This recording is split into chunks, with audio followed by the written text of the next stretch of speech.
Kisah wanita yang melangsungkan acara pernikahan dan wisuda online bersamaan viral di media sosial TikTok.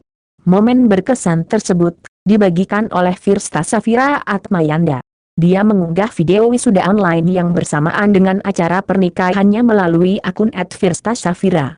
Tak lama kemudian, video tersebut banyak dilihat publik dan mendapat beragam komentar.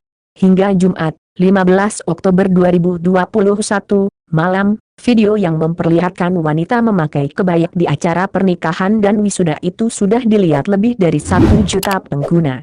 Sejumlah pengguna TikTok pun merespons video yang dibagikan Firsta Safira.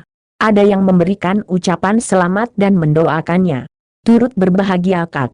Tulis Surabaya.